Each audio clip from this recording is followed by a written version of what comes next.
de lengua inglesa. Born in Utah in 1940, Q. Stephen Thorne is the current Feldman Professor of Theoretical Physics at Caltech and one of the world leading experts on astrophysical implications of Einstein's theory of relativity. Thorne's research was focused on Einstein's theory of relativity and on astrophysics, with emphasis on stabilistic stars, black holes, and especially gravitational waves. He was co-founder of the LIGO, Laser Interferometer Gravitational-Wave Observatory, project with which he is still associated. He is member of the LISA, Laser Interferometer Laser Antenna, International Science Team. He is nowadays trying to ramp up a new career in writing, movies, and continued scientific research. His current passion is exploration of the warped side of the universe, the topics of Thorne's lecture today. Professor Kip Thorne, we are very grateful, very happy, and very proud of your having accepted our invitation to the third Conference of Physics Students at University of Laguna. Thank you for having been so lovely. Thank you very much.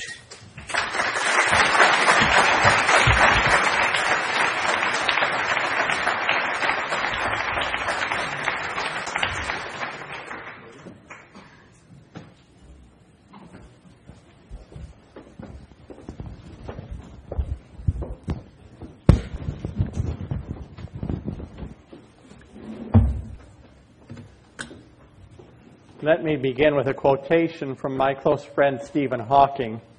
Can you hear me? That's the way he always begins his lectures. It is a great pleasure and honor to be here, especially because I was invited by the students, which is always for me the greatest honor, much greater than being invited by my professorial colleagues. Please excuse me that I don't speak Spanish. My son does. My granddaughter does, but I don't. So I'll have to speak in English. I would like to talk today about the warped side of the universe. By this I mean phenomena and objects that are made from warped space and time rather than from matter, or in which warped space and warped time, that is curved space and curved time, play very major roles.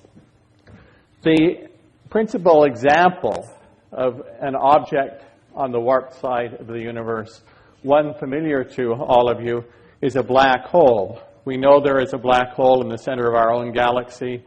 There are black holes in centers of other galaxies that produce large jets of power shooting out that power large emitting lobes of hot plasma emitting radio waves and other electromagnetic radiation. But it is the black hole itself and not what it's doing to the external universe on which I wish to focus primarily. Black hole is made from warped space and warped time. There's no matter involved in it at all, although the black hole may have been born by the implosion, the collapse of a star. The stellar material is gone. It's disappeared into a singularity at the center of the hole, and all that is left is warped space and time. So the properties then of the black hole include a curvature of space, which is described mathematically by a three-dimensional metric, which describes the distances between different points in space around the black hole. Pictorially, you can imagine taking an equatorial slice through the center of the black hole. Look at the geometry of that slice. Circumferences around the hole will be small compared to the diameter. And so you can imagine embedding that slice in a flat space. We call this sometimes the bulk. That's a phrase from string theory. And the space of the black hole and of our universe is the brain or a membrane.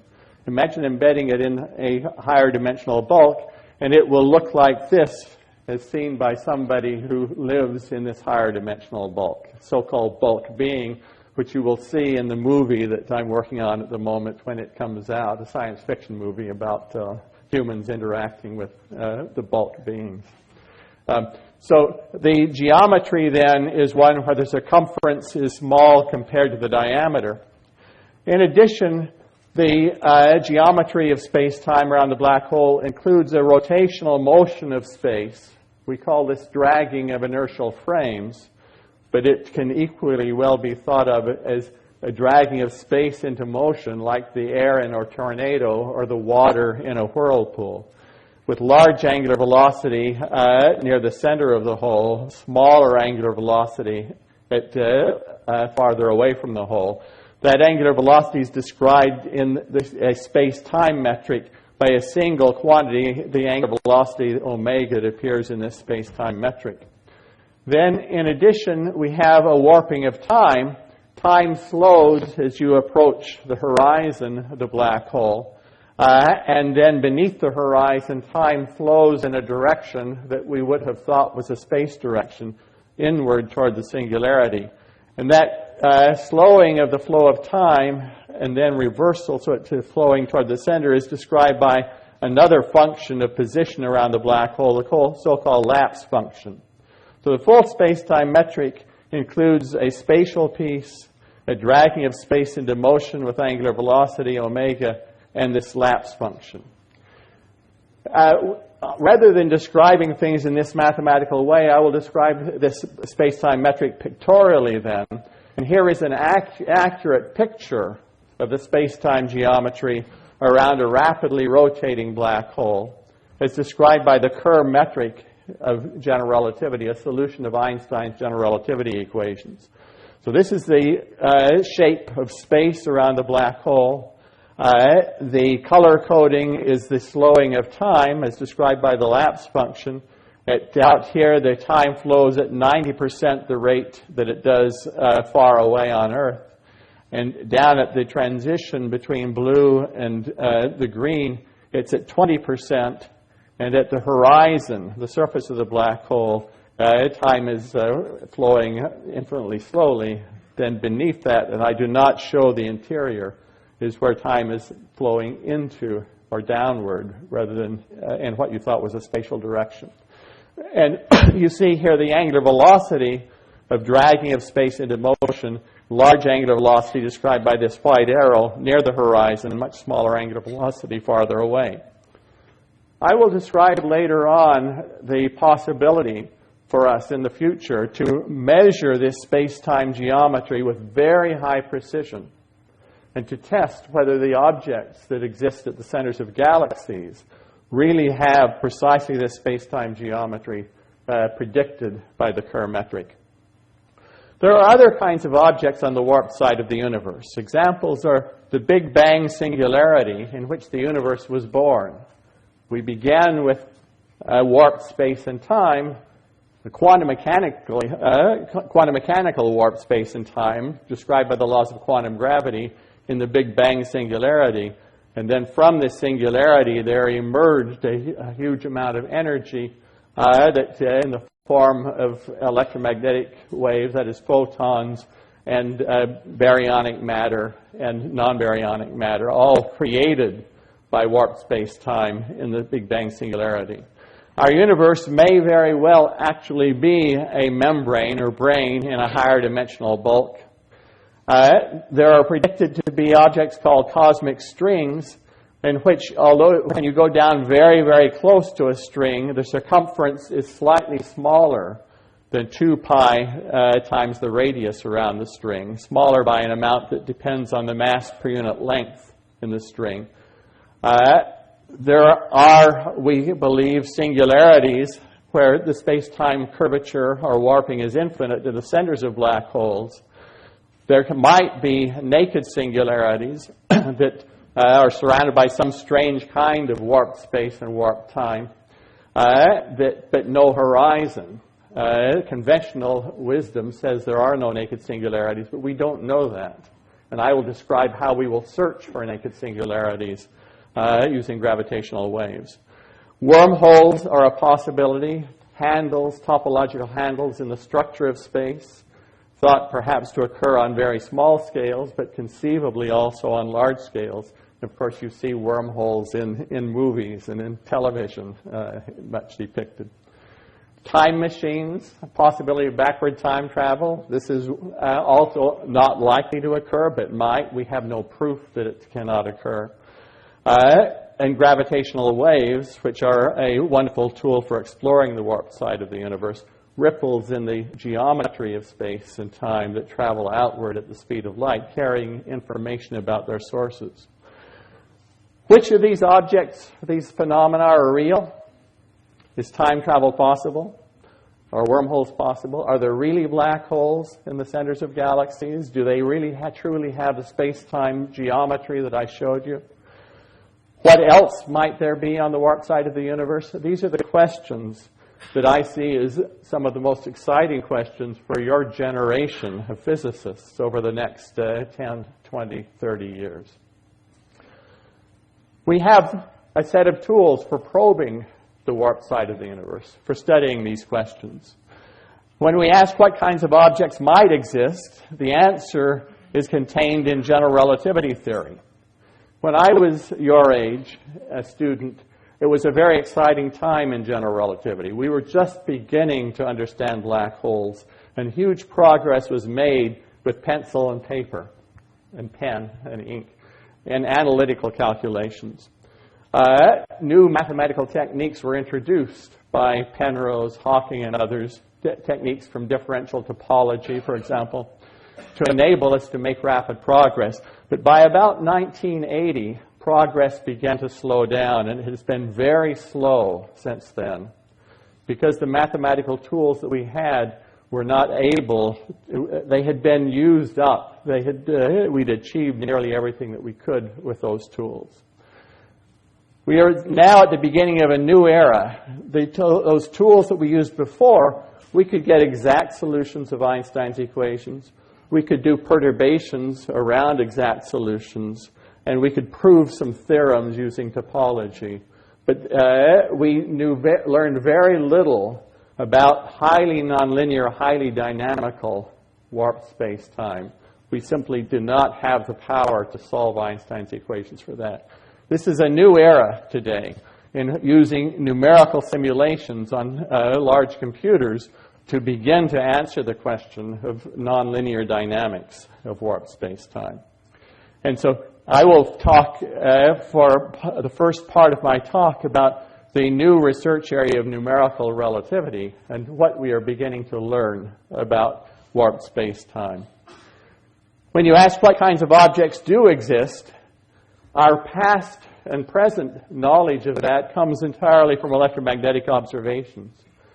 But our knowledge is very limited, because objects where space and time are highly warped, they are very small.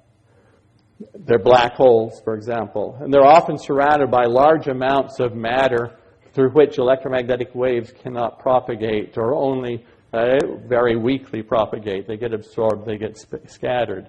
So we have only limited information about the warp side of the universe from electromagnetic observations. But we are now at the beginning of an era where we can study the warp side of the universe using gravitational waves, using radiation made from the same material as the warp side objects, made from warp space and warp time. This is the ideal tool for probing the warp side, and this will be part 2 of my talk.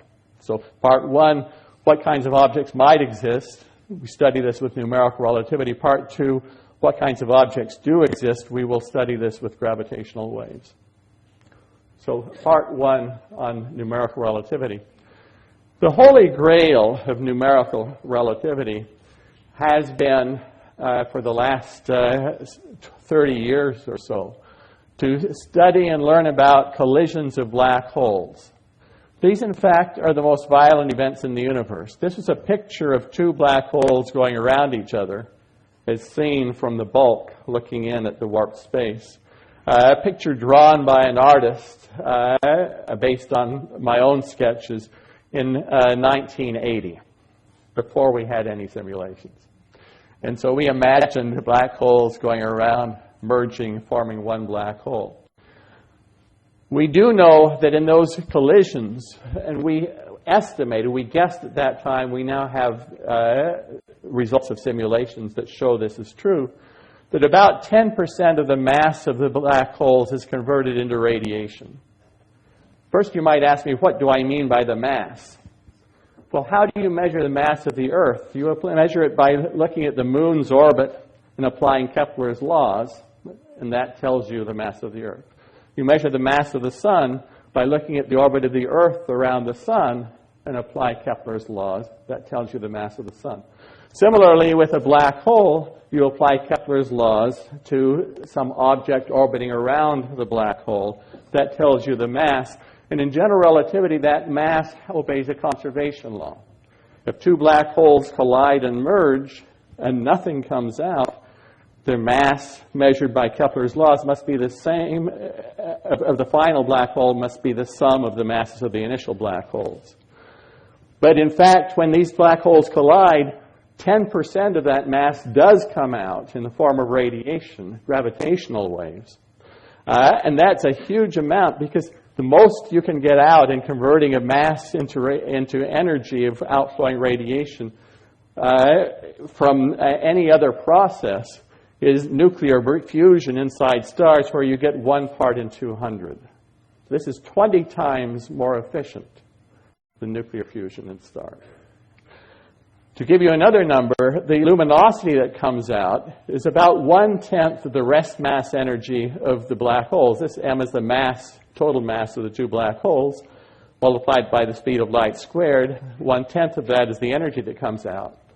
It comes out in a time that is about 50 times how long it would take light to travel across the black hole if space were not warped. That is about 100 Newton's gravitation constant, the mass of the black hole divided by the speed of light cubed. That's the time it takes to come out. The mass m cancels out, and the luminosity is independent of the mass of the black hole. If these are small holes, the power comes out quickly. If they're large holes, it comes out more slowly. But while it's coming out, the luminosity is this number, 10 to the 24 times the luminosity of the Sun, 10,000 times the luminosity of all the stars in the universe put together. 10,000 universe luminosities in gravitational waves. There's no electromagnetic radiation, except if the black holes are surrounded by an accretion disk, a disk of hot matter. The disks may collide. They may be disturbed by the collision. You may get a small amount of electromagnetic waves out. And that small amount will be very important, because we will want to see simultaneously the gravitational waves, this huge gravitational wave luminosity, and the electromagnetic waves from the accretion disks, in order to understand better what is going on. And that is one of the goals that I'll be talking about in the second part of my talk. The collisions of these black holes, the details of the collision, are in fact encoded in the shapes of the gravitational waveforms that are emitted. So the gravitational waves, like sound waves or waves on water, they have some shape as a function of time. We call those the waveforms. And there will be a very complicated waveform that may come out, and it carries encoded in itself the details of this collision. So I will describe then later on using observations of these waveforms to see what is happening during black hole collisions. Black hole collisions are very interesting, because each black hole drags space into motion, like the water in a whirlpool, the air in a tornado. So we have two tornadoes, or whirlpools, orbiting around each other. The orbital angular momentum also drags space into motion. So you have two tornadoes embedded in a third larger tornado that come crashing together, collide. We want to understand what happens to the warped space-time in those collisions when the tornadoes are made from warped space and time and not from matter. And that is the challenge we have in doing numerical simulations of black hole binaries, to study the nonlinear dynamical behavior of warped space and warped time during these collisions. The numerical simulations are done by evolving the geometry, the warping of space-time, through solving Einstein's general relativity field equations numerically on a cluster of computers, a large Beowulf cluster, typically a few hundred CPUs all talking to each other, or a few thousand or even 10,000 CPUs talking to each other. The techniques for this have been under development since the 1970s. Only recently have they matured, and now today there are 18 research groups around the world who have the capability to do these simulations and are working in a collaboration to do large number of simulations, as I will describe. I'll give you an example of two identical black holes that are not spinning. I'm going to show you a movie from the simulations. These are simulations by my own research group in collaboration with the research group of Saul Tukulski at Cornell. It's a Caltech, Cornell, and the Canadian Institute of Theoretical Astrophysics, CETA, in Toronto. This particular simulation required 10,000 CPU hours on a 264 CPU cluster. So what you will see here are three different pieces of this figure. At the top you will see two black holes. One is here, the other is off the screen. As they would look, as seen with our own eyes in our universe, against a blue sky behind. And of course what you really have is stars behind, but we're only showing you a blue sky behind. Down in the middle part you see the black hole collision from the point of view of a bulk being, somebody living in higher dimensions in the bulk, looking in on our universe. So you see the warped space here, like I showed you before.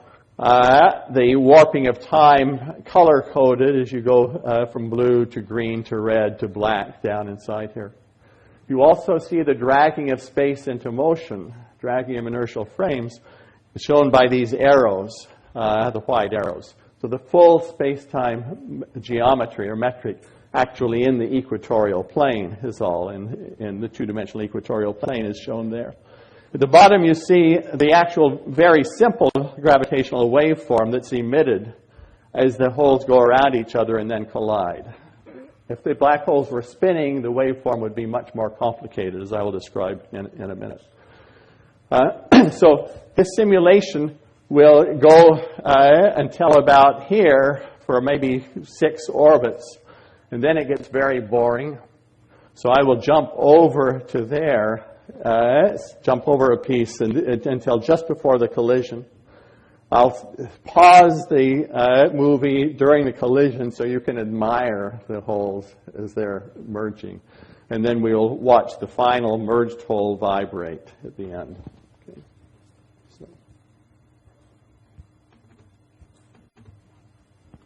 Okay, so you see the two black holes as they would be seen in our own universe up here. You see the two holes as seen from the bulk down there. The waveform, we are at this location in the waveform. You have 2 cycles of waves for each orbit. Now we jumped over. The holes are getting closer together. They're going to merge. This is the merger and the final vibration as they settle down. So this is the best movie I have, but not the most interesting physics, not the most interesting dynamics. I'll show you something much more interesting in a moment. But first I want to re-emphasize these numerical simulations, together with analytical calculations that you can do when the holes are quite far apart, they get combined by people working in our field to produce a predicted waveform. And we know from then the simulations and the theory what this waveform corresponds to. What is the dynamics of the curved space-time as these holes collide that goes with this particular waveform. And our goal then is to build a dictionary of 1,000 waveforms that, for black holes of different sizes, different mass ratios, and different spins. Black holes that have spins parallel to their orbital angular momentum, or spins at various directions, various angles. So a large catalog is what we are getting ready to build. For generic binaries with spins in arbitrary directions, different sizes of the holes, the waveforms are much more complex. This is an example for a generic binary of what the waveform may look like. Phase modulations, amplitude modulations on them. And And so there is a very rich amount of information in here. And we, as I said, are beginning to build a catalog of about 1,000 waveforms for use in our searches for gravitational waves. We expect this will require about 50 million CPU hours. And my own research group has just received a grant of $1 million from the National Science Foundation for our own computer to do these simulations. The money to arrive the 1st of April, in about 2 weeks from now. We're also exploring in these simulations the rich and complex dynamics of warp space-time that produces these waveforms. I want to give you a fairly simple example. This is an example from a simulation done by colleagues of mine at the Rochester Institute of Technology. Manuela Campanelli is the leader of the group. Carlos Lausto is Lachar. And this is a simulation with 2 identical black holes again. So it's not truly generic. They have the same masses, the same spins, but the spins lie in the orbital plane, and they are pointing in opposite directions. And so I've just done the previous simulation. I now set the black holes spinning, so they're dragging space in motion, and I put the spins on their sides. And now we see what the big differences are. So this is a movie made by this group at the Rochester Institute of Technology.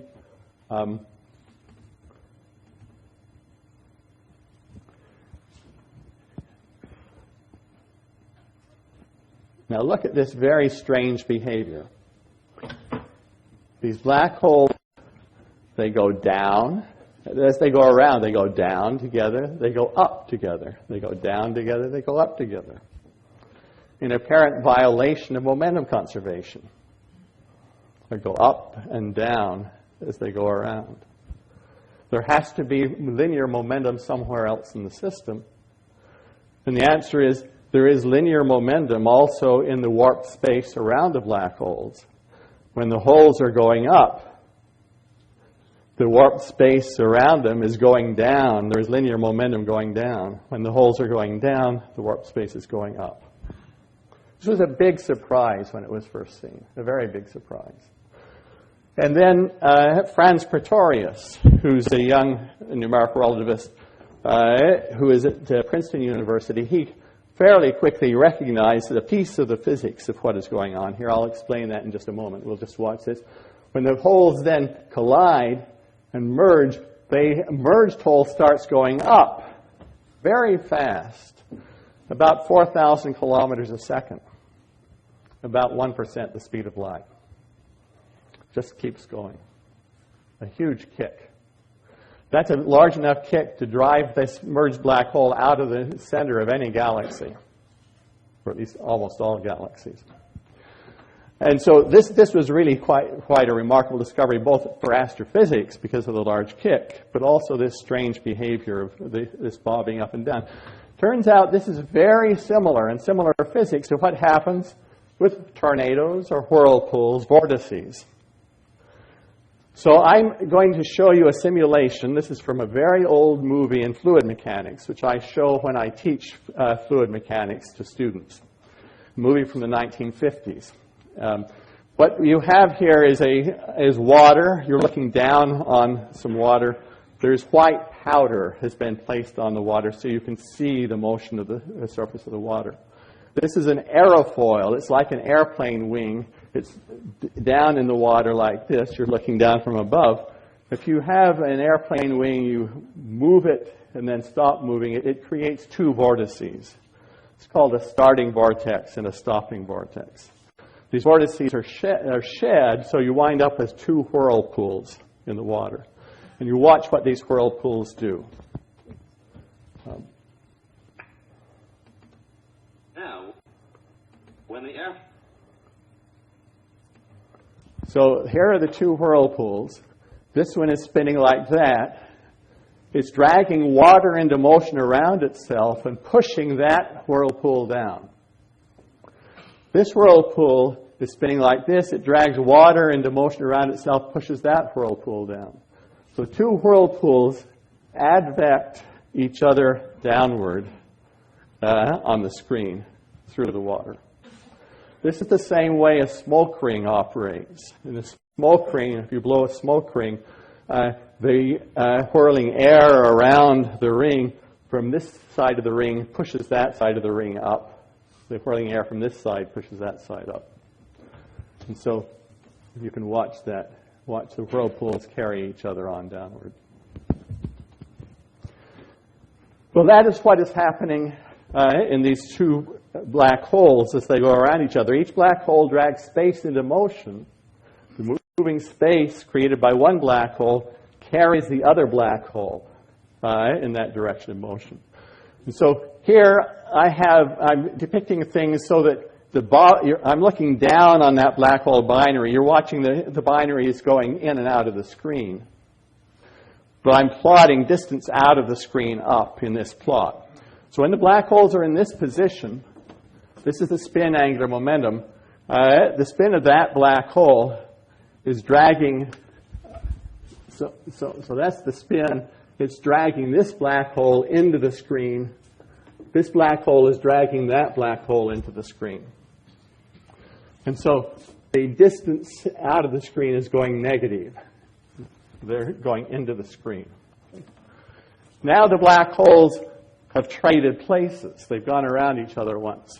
So this black hole is now dragging that black hole out of the screen. This one is dragging that one out of the screen. And the black holes are going up. Now they're going down. Now they're going up again. And now, as they merge, something very different happens. The black holes grab each other's spins. They become locked together. You now have a single black hole where half the black hole is spinning in one direction, half the black hole is spinning in the other direction. But the whole thing, the orbital angular momentum, is going in a third direction. So this is a strange black hole. It has three spins of different sorts on the horizon. It's originally one from the orbital angular momentum and the other two from the two spins. But what happens is that then this motion around and around like that drags the spins and the shape around. The spins radiate the analog of magnetic quadrupolar radiation. The shapes radiate the analog of electric quadrupolar radiation. The two forms of radiation beat against each other and give a huge burst of gravitational wave momentum down. The black holes go upward in reaction.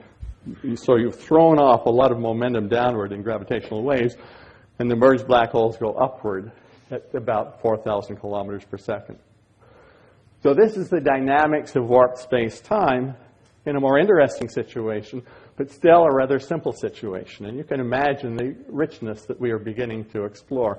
I have no movies of this. This is very recent work. This understanding that has come from my research group is very recent work. Here is a picture as seen in the reference frame where you are rotating with the angular velocity of the original orbital motion. On the horizon we see, and we have maps of this, but I don't have a really good picture from the map, so I've just drawn it by hand. There's a vortex on the black hole of motion of space that has a spin like this that is the residual of the spin of the one black hole. Another vortex on this side that is a spin like that. This black hole has these two spins on it. On the horizon is spinning in different directions on these two sides. In addition, it's going around and around, and I've gone to that rotating reference frame. And so my current research passion this year is learning about these new kinds of dynamical behaviors that occur in highly warped space-time. We also have a possibility to simulate other kinds of systems, such as a neutron star going around a black hole. This is a simulation from Stu Shapiro's group at the University of Illinois. The black hole is 3 times as heavy as the neutron star. The black hole is spinning at 75% of the maximum spin possible for a black hole. So this is the little black hole here. That's the star there. The star goes around and around. It's a rather stiff equation of state. What happens depends on the equation of state of nuclear matter. So when we see the gravitational waves from this kind of a system, we will compare with simulations, and we will learn not only about dynamics of warp space-time, we will see accretion disk form. In this case, about 3/4 of the mass of the star was swallowed by the black hole, and about 1/4 is left behind in a disk around the black hole. There is believed to be a burst of gamma rays emitted in this process. This is thought to be one of the processes that gives rise to cosmic gamma ray bursts. And so these simulations give us, again, a catalog of waveforms for comparison with gravitational wave observations. They also give us the connection with emission of gamma ray bursts from the accretion disk and an understanding of the dynamics of the warped space-time in this kind of a collision. There are other fundamental physics issues that we now have, one that has been studied and others that we expect to study using numerical simulation. So the first of these is the issue of singularities. Remember, I told you at the center of the black hole there is a singularity. The singularity is thought, when the black hole is young, it is thought to have a very dynamical form. It's called sometimes a mixed master or an inhomogeneous mixed master singularity.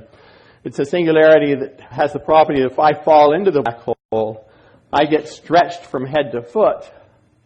Then a moment later, I'm stretched from the sides and squeezed from head to foot. And there's an oscillatory pattern of stretching and squeezing that's described by a mathematical map that is chaotic, sometimes called a continued fraction mathematical map that's chaotic, as I approach the singularity and die, and as my body is torn apart. The fact that there must be a singularity at the center of a black hole was deduced using techniques from topology that I referred to earlier in the 1964 to 72 by Roger Penrose and Stephen Hawking. The details of this dynamical, chaotic evolution of the warped space and time near the singularity were, in some sense, guessed, in some sense, shown by approximate analytic techniques by Belinsky, Khalatnikov, and Lifshitz in the Soviet Union in the early 1970s.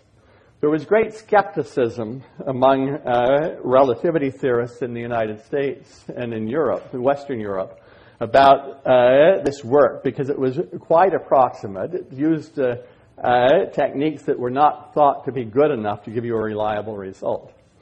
And so the question remained for several decades whether their guess as to what the nature of this singularity is was right or not. And it has now been confirmed using numerical relativity simulations by David Garfinkel at Oakland University in the United States. Future challenges in this area is how does the singularity evolve as the black hole ages, as it gets older? We think the singularity becomes more gentle and then changes its character entirely, but this again is a guess based on very approximate calculations. And it's something that we will learn through simulations in the next several years. There is something called the cosmic censorship conjecture by Roger Penrose in 1968, which says that all singularities except the Big Bang are hidden inside black holes. The first really good test of the cosmic censorship conjecture came from numerical simulations by Matt Choptuik, then at the University of Texas, now at the University of British Columbia. When he did an implosion of waves, these were scalar waves. This same thing was later done by others with gravitational waves. But these waves imploded with almost but not quite enough energy in the waves to form a black hole.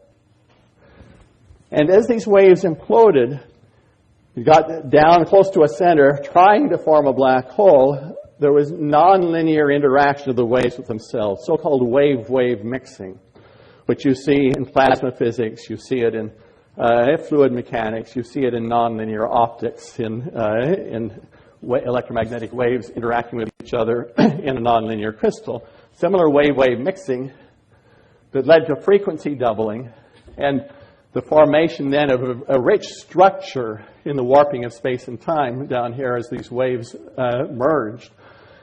with gravitational waves coming back out, well, scalar waves in the original calculations, plus gravitational waves, purely gravitational waves when this implosion was of gravitational waves.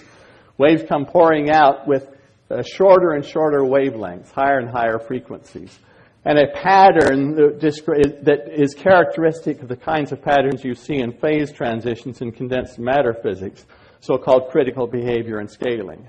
This is a phase transition in the sense that if you have slightly larger energy in the waves, you form a black hole, slightly smaller energy, the waves just come in and go back out. Nothing happening. At the critical point in between them, there is a phase transition. And this is described. And you see rich behaviors like you see in phase transitions in condensed matter physics. But the important point for me today is that what is left behind at the center turns out to be a naked singularity. Now, Stephen Hawking and I had a bet whether naked singularities are allowed by the laws of physics. This is the only time in my life my name was on the front page of the New York Times newspaper. And it was because Choptuik, whose name was back inside the newspaper, Choptuik showed that you form a naked singularity here, thereby enabling me to win my bet with Stephen Hawking. And so Hawking and my names were on the front page of the newspaper, and the man who did the work was back inside the newspaper. But this was a big discovery that you can get naked singularities. It's a separate question whether this is a tiny naked singularity, infinitesimally small. And its lifetime is very short. So there's a big question, can you ever make a singularity that is big, has a large mass, and lasts for a long time? Hawking and I have another bet on this. Another fundamental physics issue, topological censorship. There's a theorem by John Friedman and colleagues that says that if something called the null energy condition is satisfied by all matter and fields in the universe, this basically means that you never have negative energy densities, roughly speaking. If that's the case, then information can never travel through a wormhole. If you have a wormhole, the wormhole will collapse, destroy itself so fast that no information can travel through. This is a theorem in relativity theory. However, we know that this energy condition can be violated and is violated in something called the Casimir effect and something called the squeezed vacuum. These are things that are done by experimenters in the laboratory. Casimir effect, you put two electrically conducting plates very close together. There's an attractive force between them. So as they come together, work is done, energy is extracted. The energy is extracted from the vacuum in between the plates. The vacuum initially had zero energy density. It now has negative energy density. And you do a calculation in quantum field theory, the renormalized energy density in quantum field theory is negative. That kind of negative energy density is the kind that is required to hold a wormhole open. But we don't know today whether you can have enough negative energy inside a wormhole to hold it open. We don't know what the minimum amount really is. We don't know these things very well. And future simulations in numerical-relativity, together with quantum field theory calculations, will ultimately tell us, can you really, truly hold a wormhole open in this way? This, of course, is very important for science fiction. And also, of course, for fundamental physics. Science fiction and fundamental physics have common problems sometimes. Another place of this similar sort is chronology protection. There's a chronology protection conjecture to Stephen Hawking, which says that the laws of physics forbid backward time travel, thereby keeping the universe safe for historians. You can't go back and change history. Okay. Hawking might be wrong. Together with my students Michael Morris and Ulrich Yurtsiever, we conceived a way that if you can have a wormhole, you can turn it into a time machine. The basic idea is I have one mouth of the wormhole here in my home. My wife has the other mouth. This is from a book, Black Holes and Time Warps, which I wrote some years ago. And my wife goes in her rocket ship out at very high speed and comes back. this is the world line of the wormhole that she is carrying with herself. This is my world line. In special relativity, seen from the outside, looking at a clock that she has on her hand, looking at it through this wormhole mouth, the clock ticks in this manner. Time is 1, 2, 3, 4, 5. This is a standard twins paradox behavior of this clock. It's seen from her side of the wormhole. It's seen from my side of the wormhole. The clock ticks like this. And so after she returns, time 7 is seen through her mouth is there. Time 7 is seen through my mouth of the wormhole is here. And it's very easy to go in her mouth of the wormhole and come out my mouth before you went in. So if you have wormholes, you can perhaps make time machines. In fact, together with a postdoc some years ago, I discovered a mechanism that may, in fact, cause the wormhole to be destroyed just at the moment it becomes a time machine. The basic idea is at this point, moment 4.8, 4.7, and time 4.7, the first thing that can do backward time travel is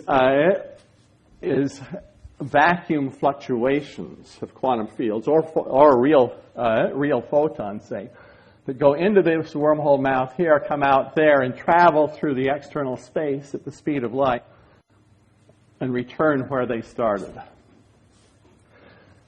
And so radiation then suddenly starts traveling through the wormhole, going through the wormhole, through the external universe, returning when it started. So if you begin with one photon, then after one trip you have 2 photons. It's the same photon, but they're at the same place in space and time.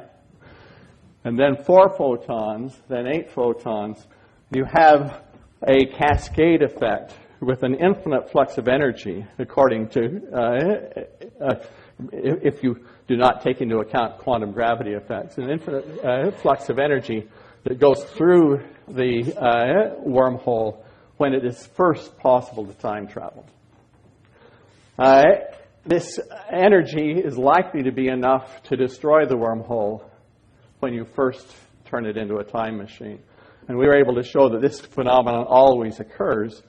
But the problem is that the explosion that you generate only becomes strong enough to have a big effect at about the time that the conventional laws of physics fail, and you must replace them by the laws of quantum gravity. So we don't really know what happens.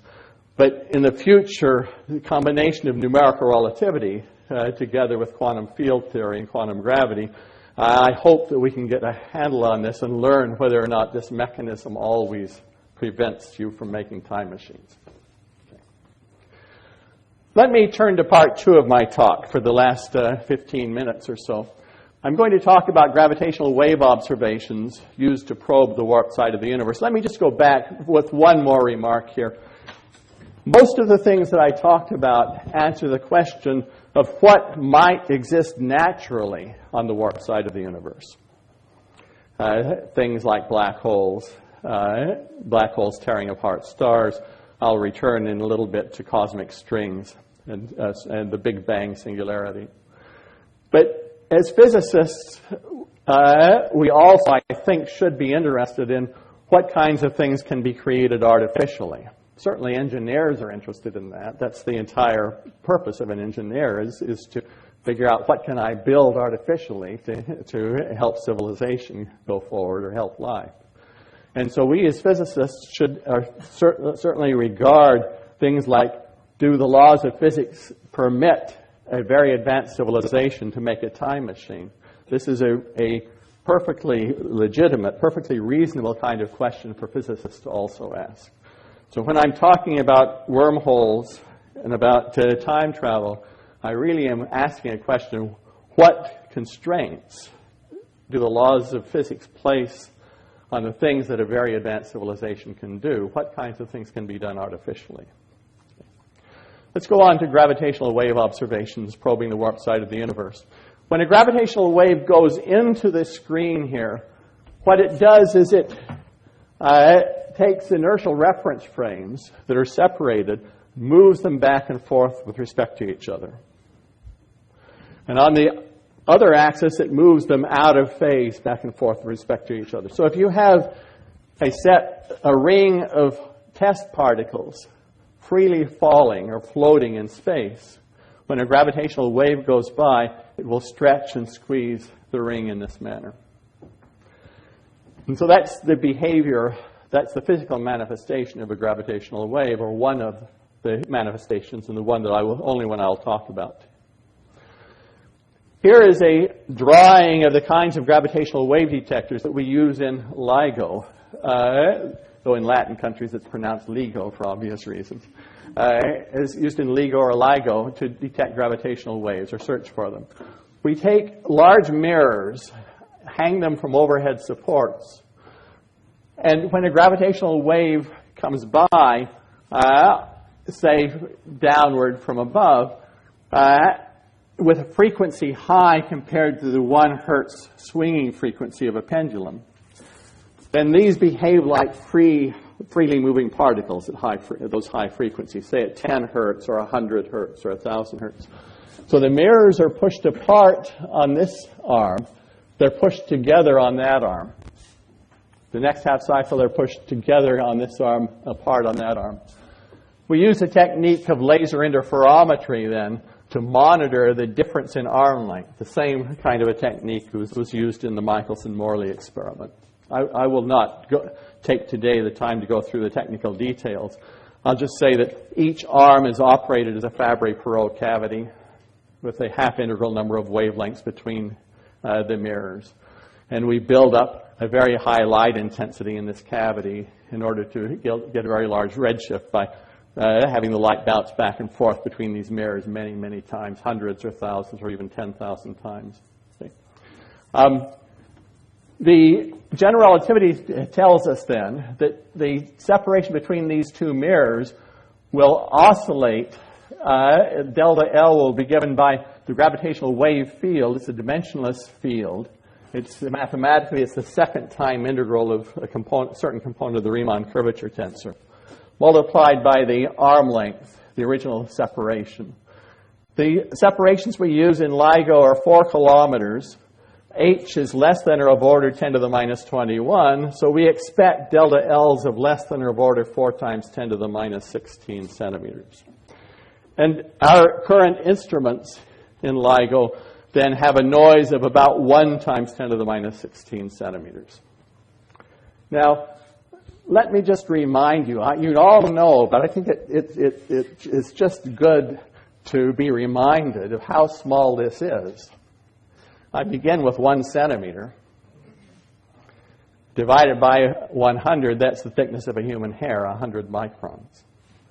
Divided by 100, that's the wavelength of the light that we use. It's 1 micron.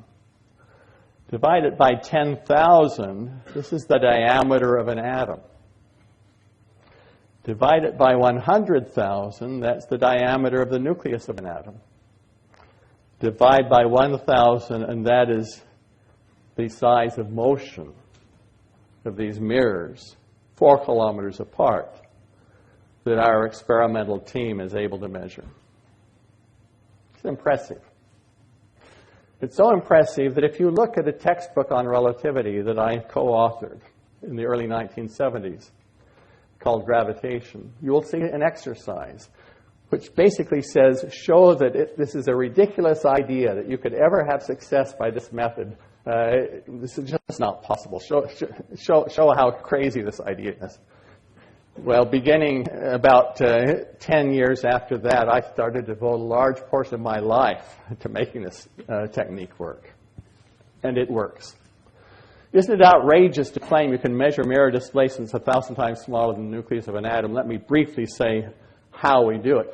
First, we have a laser beam that is large. It is something like 6 centimeters across. It averages over all the atoms in the surface of the mirror. So these are like little atoms in the surface of the mirror. Averages over space, a very large number of atoms. And averages over time, a time of about a hundredth of a second. The atoms are vibrating in their lattice structure at the Debye frequency of 10 to the 13 hertz. So we average over 10 to the 11, over 10 billion Debye oscillation periods. And that averaging makes us almost completely insensitive to the structure of the mirror and the internal vibrations of the mirror. Not quite. The remaining sensitivity is what we call thermal noise. We must isolate from the environment because the ground is moving about 10 billion times larger amplitude. Just because wind blows on the building shakes, and the shaking building moves the ground beneath us. You have to isolate from this, and we do this with the same way a very good automobile has an isolation system to protect you from feeling the bumps when you go over a rough road. So we have an isolation system of masses and springs, and then we hang our mirrors by wires as pendula. We also then have to worry about photon shot noise, the randomness of the arrival of the photons at the photodetector. And we deal with this by using lots of photons. 10 to the 20th photons we use in a time of about 100th of a second. And the fractional fluctuation then in arrival times is 1 over the square root of 10 to the 20th. So we make ourselves greatly reduce sensitivity to photon arrival times, photon shot noise in this way. So these are keys, some of the keys to success. We have operating now Earth-based gravitational wave interferometers in Hanford, Washington. This is North America. Livingston, Louisiana. Hanover, Germany. These are all associated with LIGO. This one is called GO600. It's a German-British collaboration. Then a large so-called VIRGO interferometer in Pisa, Italy, and a smaller prototype in Tokyo, and then around on the other side of the Earth, a small prototype in Australia. This is a picture of the pipes in which the laser beam is going back and forth in our facility in Hanford, Washington. LIGO is a collaboration. I keep forgetting to update this slide. There are now about 650 scientists at 50 institutions in 8 nations. It's headquartered at Caltech. This is our facility in Livingston, Louisiana. The nations involved include Spain. There's a strong LIGO group in our collaboration in Spain. The VIRGO project had about 150 or 200 scientists in France, Italy, and now the Netherlands has joined the collaboration recently. This is their facility near Pisa, Italy. All the gravitational wave analysis is done jointly by the VIRGO scientists, the LIGO scientists. All of the big detectors will operate simultaneously to make one big network with all of the data analysis done jointly. In 1989, when we proposed constructing this detector, this was the noise level we said we would achieve. On the left, you have the square root of the spectral density of H, of delta L over L of the strain. What this means is, the units of this is 1 over square root of hertz. You multiply by a bandwidth, and you get the RMS noise in that bandwidth. If you want to do a broadband measurement, and you're at 100 hertz frequency, then you multiply by the square root of 100 hertz, which is 10. So 10 times what here is about 4 times 10 to the minus 23 is 4 times 10 to the minus 22, which corresponds to basically 10 to the minus 16 centimeters in RMS noise. So the green is the noise at one of our sites, Livingston, Louisiana, the red at Hanford, Washington in May 2007 during a long gravitational wave search. The noise today is about a factor 2 lower. It's approximately here. I'm not authorized to show that noise curve, but I'll tell you. The current noise curve, which will be publicly released shortly, goes basically like that. And that's what we're operating with today after some small improvements. We did a long gravitational wave search in 2005, 2007. We did some improvements and are in the middle of our second long gravitational wave search. And we will open up our vacuum system, remove these detectors, and begin installing much improved detectors on October 20 of this year. The new detectors have been under construction, preparation for installation for the last 2 or 3 years. This is called advanced LIGO. There's a similar advanced VIRGO. These searches have not found anything yet. We did not expect to see anything. We are at a sensitivity where if we were lucky, we would see gravitational waves, but the probability was small. And so after the upgrade, the probability is very high to see a rich set of gravitational waves. So we have interesting limits, astrophysically interesting limits on various gravitational wave sources, which I will not take the time to discuss, but no detections as yet. We will be going to our current slightly improved interferometers to advanced interferometers, as I say, beginning on October 20th of this year. And this will be pushing the noise curve down from here to there by about a factor of 15. This involves a number of improvements. Instead of hanging our masses by a single wire, we have a cascade of 4 pendula, which gives us much improved isolation from the ground and also improved thermal noise.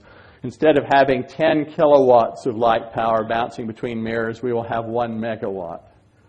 And anybody who's ever worked with gravitational wave astronomy, worked with lasers, 1 megawatt pounding on a mirror is a huge amount of power pounding on a mirror. And we will change the configuration of the interferometer and the optical configuration and put on some active seismic isolation. I'm running out of time. I'm going to move quickly through toward the end. I just want to remark that after the upgrade, we will be monitoring the motion of the center of mass of our mirrors to precision that is equal to the half-width of the Schrodinger wave function of the center of mass. So for the first time in history, humans will see human-sized objects, 40-kilogram mirrors, behave quantum mechanically. And we have had to take this into account in the design to make ourselves insensitive to the quantum behavior of a 40-kilogram particle. With these advanced detectors, we'll see 15 times farther into the universe than with the initial detectors. With black hole binaries, we should see out to 3 billion light years, where the predicted event rate is between 1 a day and 1 a year. We'll see neutron star binaries with a rate between 2 per day and 1 per month, a large number of other gravitational wave sources. Third generation of gravitational wave interferometers is in the planning stages, one that would operate in the 2020s. See, for example, all merging black hole binaries in our entire universe that are less heavy than 300 times the mass of the sun. There are also plans for a gravitational wave detector in space with 5 million kilometer long arms that follows the Earth in its orbit around the sun. These arms are now 10 times bigger than the actual size, but the actual size is quite respectable, 5 million kilometers.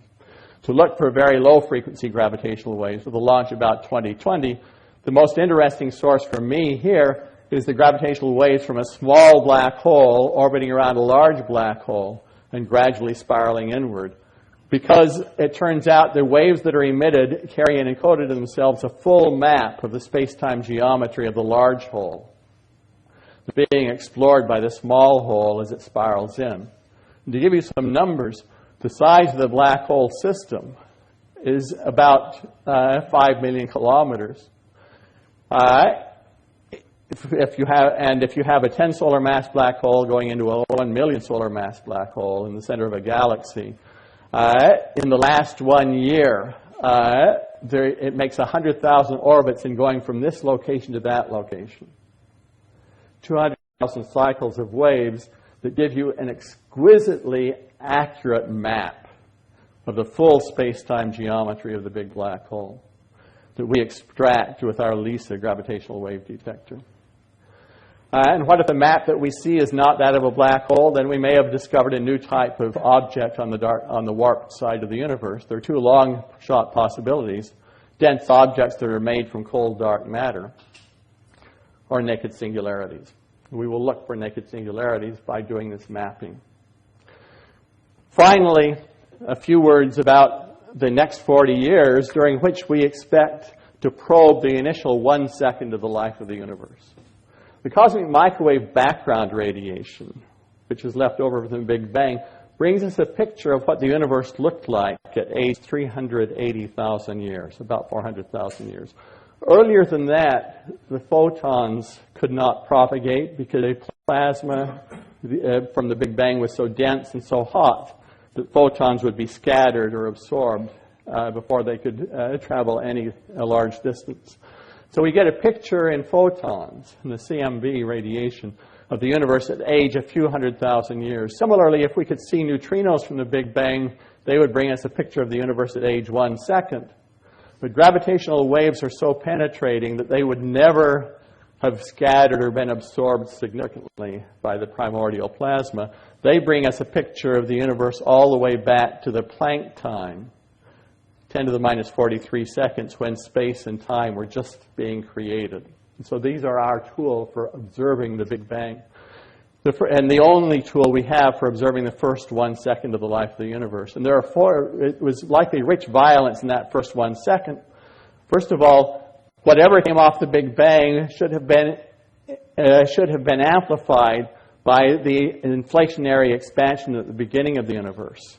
And so we will look for the amplified waves from inflation initially by looking at the polarization of the cosmic microwave background radiation. And there's an experiment here in Tenerife that is going after looking for this polarization.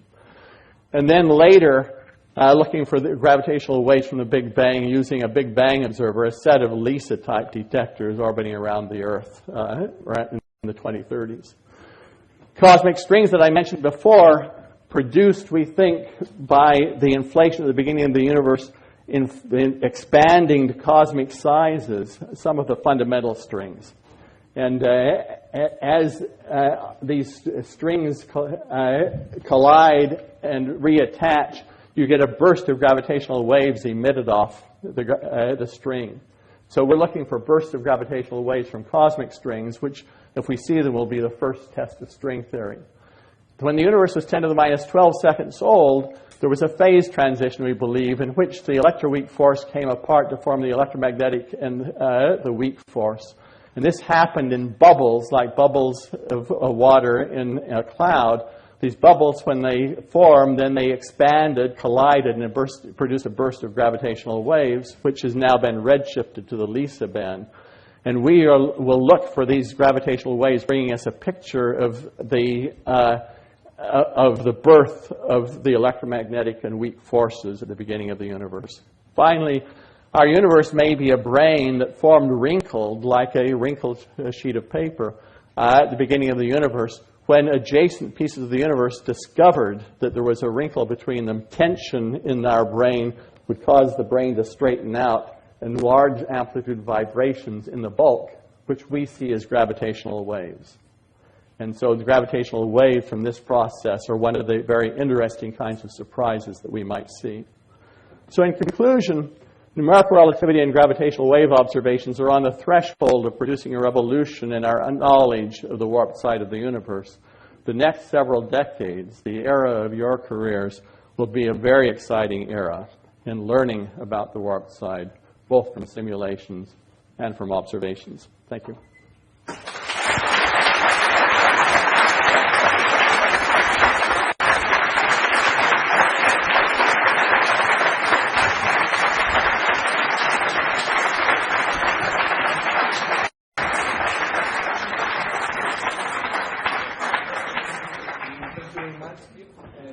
Pleasure to hear your lecture here.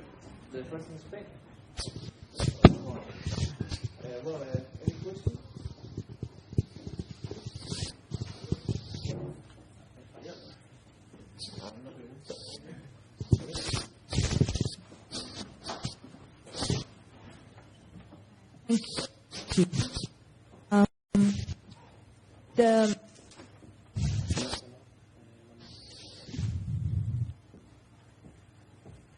There's a difficulty in analyzing the structure of a black hole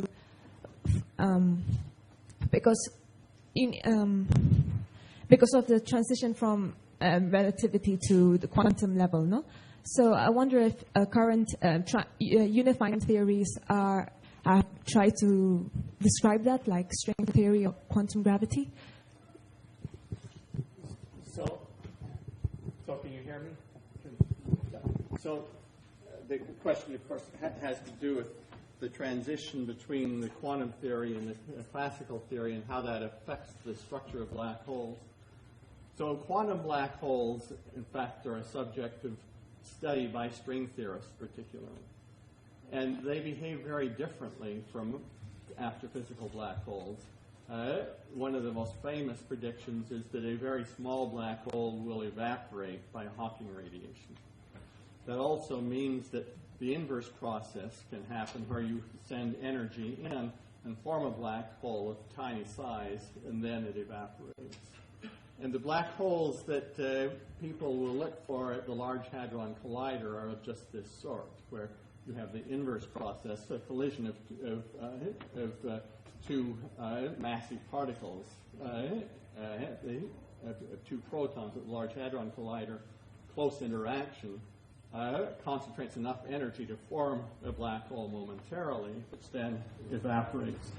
The properties of these black holes are so different from astrophysical black holes, which we'll study with gravitational wave. They should not have the same name, but they do have the same name. And there is in theory, there's a continuous transition between these quantum black holes and the big classical black holes that we study. But their properties are very, very different and are very important for string theory. And as theorists, we would like to understand that transition. But all of the gravitational wave observations that I'm working with and all of the numerical simulation deal with the large black holes. The string theorists deal with the very small black holes. And we do talk with each other, but we're looking at very different, as you say, very different behaviors for these black holes.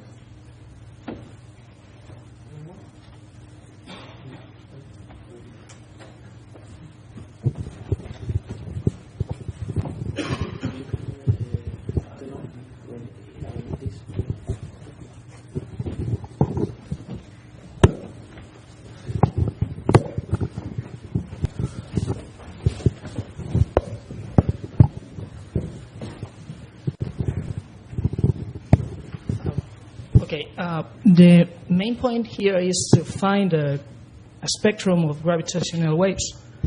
And I'm wondering if could be, or you think that kind of waves could be affect something like a redshift in the electromagnetic waves, and if you're in your catalog that you're trying to achieve, you're thinking about this kind of modifications, perturbations, or something like that. So yes, whenever you have waves with high frequency, with short wavelength short compared to all other physics that's happening, then the waves are governed by a geometric optics approximation, or WKB approximation. They behave like particles in the sense that you can think of particles as carrying the waves along particle trajectories. And this is as true for gravitational waves, where those particles are gravitons, as it is for electromagnetic waves, where those particles are photons. Plasma waves, they're called plasmons. And the high-frequency behavior, short wavelength behavior, is the same for all these different kinds of waves if they propagate at the speed of light. And so you have, and redshift is a high-frequency phenomenon. It's something you see in this short wavelength limit. So you get precisely the same redshift effects as you get for electromagnetic waves. Similarly, gravitational lensing is a short wavelength phenomenon. You see it with the trajectories of photons traveling along different paths around a lens, around a galaxy. So gravitational lensing will also be the same, identically the same for gravitational waves as for electromagnetic waves. And so this is all taken into account in our studies. And for example, we will have the possibility to do cosmology Gravitational wave observations have a direct observable, as you see the waves emitted by two black holes going together or two stars going together. A direct observable is the distance to the source, or in more technical language, the luminosity distance. And we will see that, we will measure that to very high precision with some sources and begin to do cosmology with it. But we will have the problem of gravitational lensing that disturbs the brightness and therefore the apparent distances of these sources and it becomes a noise for us. So we have to worry about just the kinds of effects that you described. Interestingly, dispersion is not such an effect. Dispersion is a slowing down of the propagation speed. That is not a high-frequency phenomenon. That is a phenomenon that arises from the wave interacting with matter, and the matter absorbs and then re-radiates, or it scatters the waves in the forward direction. The interaction with matter is so weak for gravitational waves that dispersion is negligible always, never important. But the high frequency, the short wavelength phenomena, we have to deal with in the same way as an electromagnetic astronomer does.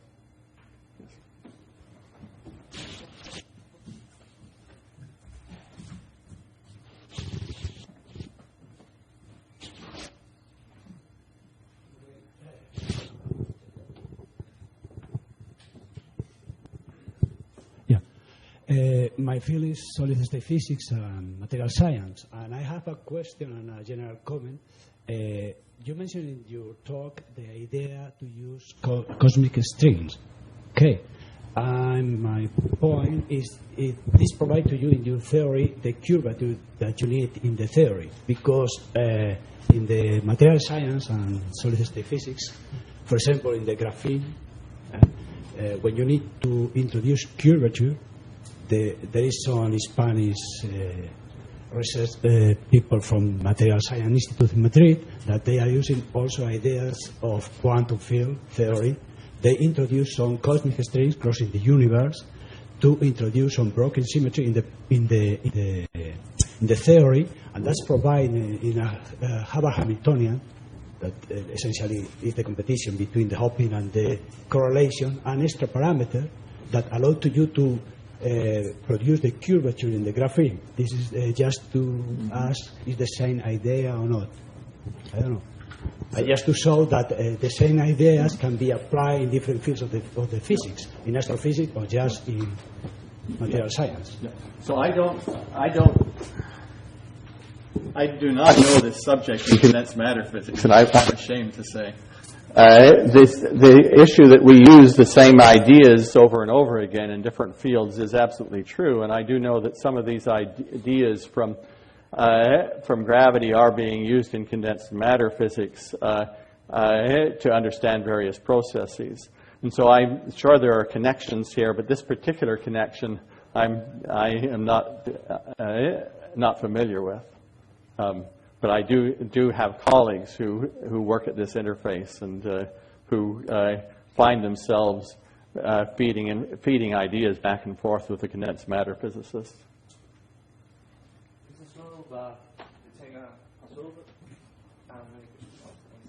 Thank you.